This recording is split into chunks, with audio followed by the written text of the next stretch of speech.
আসসালামু আলাইকুম এভরিওয়ান, আপনাদের সবাইকে স্বাগতম এসটি টেকনোলজি 224 চ্যানেলের একটি অসাধারণ ভিডিওতে। ভিডিওর টাইটেল এবং থাম্বনেল দেখে বুঝে গেছেন যে আজকের ভিডিওটি কী নিয়ে হতে যাচ্ছে। হ্যাঁ, আজকের ভিডিওতে আপনাদেরকে দেখাবো কিভাবে এরকম করে কিবোর্ডে থিম সেট করবেন। তো বরাবরের মতো আমি আছি সৌরভ, আপনারা দেখছেন এসটি টেকনোলজি 224 চ্যানেল। চলুন মূল ভিডিওতে যাওয়া যাক। ভিডিওতে যাওয়ার আগে আপনাদের সবার কাছে একটা রিকোয়েস্ট, আমার চ্যানেলটিকে সাবস্ক্রাইব করে পাশে থাকা বেল আইকনটিকে অল করে দিবেন। মাস্ট বি একটা লাইক করে দিবেন।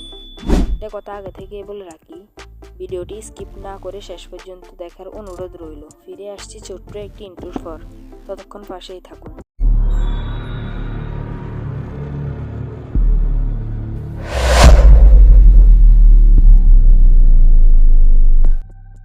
এই অসাধারণ সেটিংসটি করার জন্য এখান থেকে আমরা যেখানে সার্চ করতে পারবো সেখানে চলে আসবো। তো আমি এখান থেকে সার্চ বারে ক্লিক করতেছি।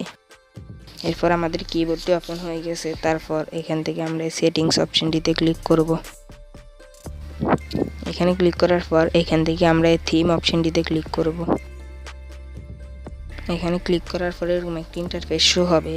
আমরা এখান থেকে মাই থিমসের নিচে যে প্লাস আইকনটা আছে প্লাস আইকনে ক্লিক করব।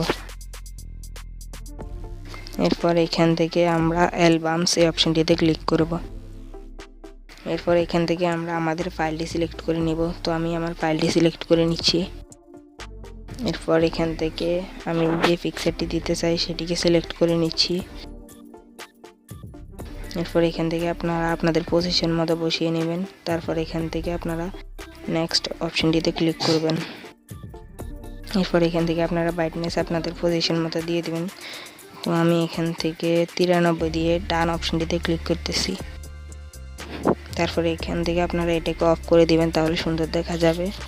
তারপর এখান থেকে অ্যাপ্লাই বাটনে ক্লিক করবেন। এরপর আমরা চলে আসবো পুনরায় হোম স্ক্রিনে। এখান থেকে আমরা সার্চ বারে পুনরায় ক্লিক করব। দেখতে পাচ্ছেন আমাদের কিবোর্ডে কি সুন্দর এত সুন্দর থিমসটি সিলেক্ট হয়ে গেছে। তো আজকের ভিডিওটি এই পর্যন্ত। ভিডিওটি ভালো লাগলে চ্যানেলটিকে সাবস্ক্রাইব করে পাশে থাকা বেল আইকনটি কল করে দিবেন। প্রতিদিনের মতো আমি বিদায় নিচ্ছি সৌরভ, আপনারা দেখছেন এসটি টেকনোলজি 224 চ্যানেল। ভালো থাকুন, সুস্থ থাকুন, আল্লাহ হাফেজ।